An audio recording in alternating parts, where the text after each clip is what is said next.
राहु राशि परिवर्तन 2025 मीन राशि फल। मीन लग्न फल को भी आप इसी तरह से समझ सकते हैं। जन्म राशि यदि मीन राशि है तो ये परिवर्तन आपके जीवन में कुछ बड़ा बदलाव करने के लिए तैयार खड़ा है। 18 मई 2025 को राहु मीन राशि से कुंभ राशि में गोचर करेंगे और यदि राहु में कुंभ राशि में जाएंगे तो केतु आपके छठे भाव के अंदर गोचर करेंगे सिंह राशि में। 6 दिसंबर 2026 तक लगातार राहु का ये गोचर आपके जीवन में आपको प्रभावित करेगा। 12वें घर में राहु का प्रभाव थोड़ा सा एक डिसअपॉइंटमेंट करता है, मतलब आपके मन मुताबिक चीजों को वो थोड़ा आपके अगेंस्ट करता है।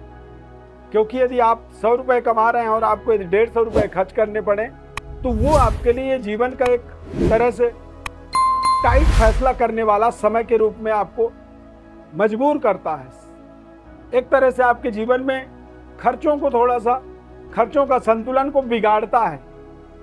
तो ये अब गोचर हो रहा है, ये आपके सोचने या समझने या आपके किसी भी एक तरह से इमोशन से इसका कोई मतलब नहीं है। ये ध्रुव सत्य है, यानी सूर्य का उदय हो रहा है मतलब प्रकाश होगा ही होगा।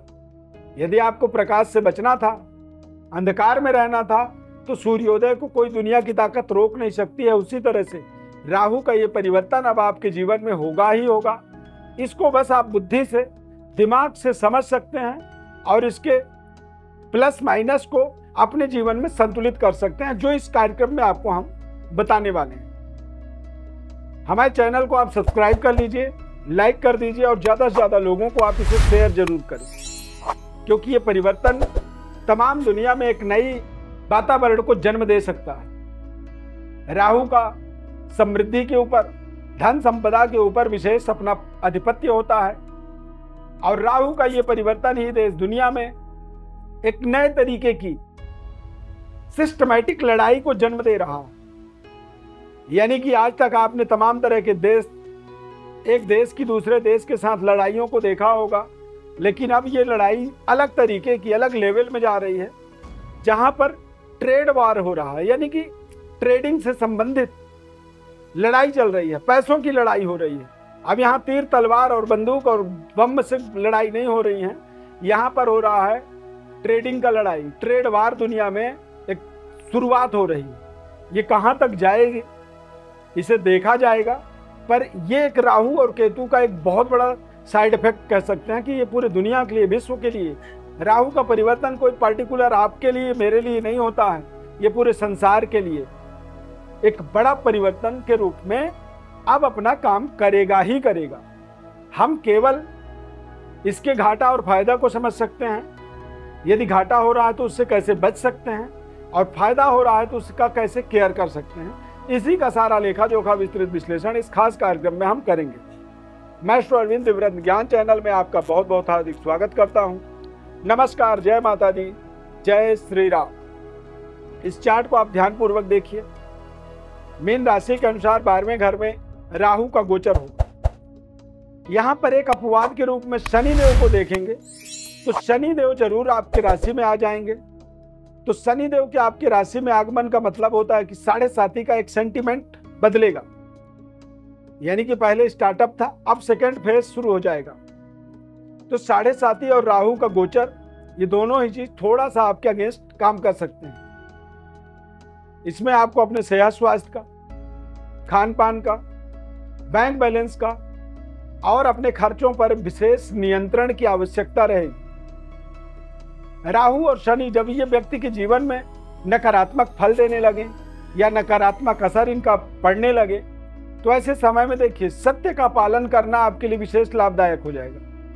यानी कि आप यदि झूठ बोलते हैं तो उससे आप अपनी परहेज करें और अपने खर्चों का सही संतुलन, मनी मैनेजमेंट को थोड़ा सा अपने जीवन में स्ट्रांग करें।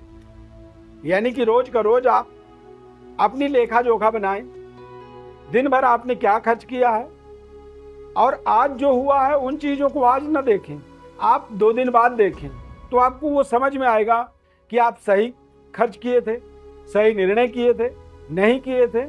यदि कोई गलत निर्णय हुआ था तो अब दोबारा आज ना हो, इस चीज का आपको एक कैलकुलेशन तो इस तरह से जो है राहु का और शनि का प्रभाव को आप संतुलित कर सकते हैं।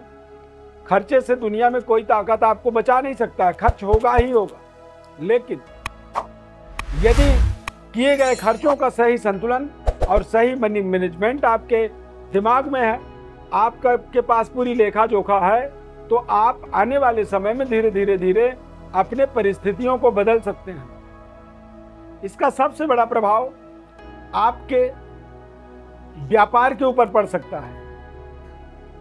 आपके कारोबार व्यापार के अंदर एक तरह से फ्लक्चुएशन आ सकती है, डाइवर्जन आ सकता है। कई बार आप देखेंगे अचानक कुछ अलग तरीके के डीलर आपको ऑफर देने लगे कि आप ये चीज हमारे साथ डील करिए। तो इस तरह के बदलावों को बहुत सावधानी पूर्वक आपको स्वीकार करनी चाहिए। कई बार आदमी जोड़ने के लिए बड़े बड़े ऑफर दे देता है और बाद में उससे भी घटिया, यानी कि जो पुराना डीलर था आपका, उस डीलर से भी ज्यादा घटिया व्यवहार करने लगता है, जो आपके लिए एक नए तरीके की संकट खड़ा कर देता है।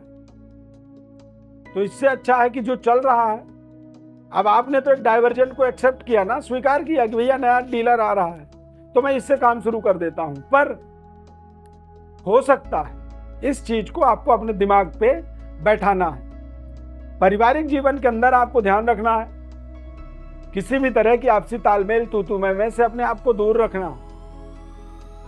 पारिवारिक एक केमिस्ट्री को बनाए रखना, ये आपका बहुत बड़ा जिम्मेदारी है। शनि की ढैया के साथ साथ राहु का भी थोड़ा सा प्रभाव आपके अगेंस्ट शुरू हो रहा है। और जब कहते हैं समय विपरीत होता है ना, तो राजा भोज जो है भुजी हुई मछली को जो है खाने के लिए जब बैठे पानी के पास, तो वो पकी हुई मछली भी पानी में कूद के चली जाती है। यानी कि विषम से विषम परिस्थितियों में भी अपनी धैर्यता, अपनी पेशेंस को आपको बनाए रखना, ये आपकी एक बड़ी जिम्मेदारी बन जाती है। जब आप जिम्मेदारी पूर्वक अपने विषमताओं को समझते हैं और आगे बढ़ने के लिए दृढ़ निश्चय करते हैं। शनि का विशेषाधिकार लोहे पे होता है, लोहे धातु का एक तरह से प्रतिनिधित्व शनि देव करते हैं। तो आपको एक लोहे की तरह, स्टील की तरह अडिग रहना है, अपने योजनाओं पर आपको फोकस्ड रहना है। राहु का और शनि का इस समय का गोचर अगले 1 से 2 साल आपको जरूर आपके जीवन में बड़े बड़े डाइवर्जेंस क्रिएट करेंगे, उससे आपको बचना आपके लिए बहुत जरूरी। कैरियर में हार्ड वर्क लगातार करते रहना है, किसी भी तरह के भावनाओं को अपने ऊपर हावी होने से बचाना है। आपका मन कहता है कि छोटी गाड़ी नहीं, अब तो BMW में हम चलेंगे, और जब आपका मन आपको जबरदस्ती बाध्य करता है, आप कोशिश करने लगते हैं, तो कई बार चीजें हो जाती हैं, पर दूरगामी परिणाम आपके अगेंस्ट जा सकता है। इन चीजों को दिमाग में आपको बैठाना आपके लिए बहुत जरूरी है। हालांकि ये राशि परिवर्तन 7.5 जो भी चल रहा है, जीवन को तो जीना पड़ेगा, ये बात कन्फर्म है। पारिवारिक सहयोग आपको बेहतर मिलेगा। अपनी लड़ाई को यदि आप जिम्मेदारी पूर्वक लड़ेंगे तो आपको आपके संघर्ष भी आने वाले समय में धीरे धीरे कम होंगे। कोई भी बड़ी इन्वेस्टमेंट से पहले आपको बड़ी विचार करनी चाहिए, सोचना चाहिए, समझना चाहिए, और उसके बाद ही कोई बड़ा डिसीजन जीवन में आपको लेना चाहिए। 7:30 के समय में साइलेंटली अपने समय को आप यदि व्यतीत करते हैं तो ये आपके लिए फायदेमंद होगा। कोई बड़े अपने मनोदशा को, मनोबल को धरातल पर एक तरह से यूटिलाइज करना या उसको एग्जीक्यूट करना उतनी ज्यादा जरूरी नहीं होता है। इसीलिए आने वाले सही समय का आपको इंतजार करना आपके लिए फायदेमंद होगा। और डाइवर्जन, ये बात ध्यान रखिए, डाइवर्जन का मतलब कोई भी बदलाव आपके लिए बड़ा नुकसानदायक हो सकता है। इस चीज का आपको ध्यान रखना है। विस्तृत विश्लेषण को और आप समझना चाहते हैं, अपने जीवन के बारे में और गहनता से जानना चाहते हैं, तो आप हमारे व्हाट्सएप पर अपनी बर्थ डिटेल्स लिख करके भेजें। हम और हमारी टीम के द्वारा आपको तत्काल हम संपूर्ण विश्लेषण निःशुल्क रूप से बताएंगे। बस आप हमारे कार्यक्रम को लाइक करिए, सब चैनल को सब्सक्राइब करिए और ज़्यादा से ज़्यादा लोगों तक इसे शेयर जरूर करें। इस खास कार्यक्रम में जुड़ने के लिए बहुत बहुत धन्यवाद। प्रभु श्री राम कृपा आपके ऊपर सदैव बनी रहे। जय श्री राम।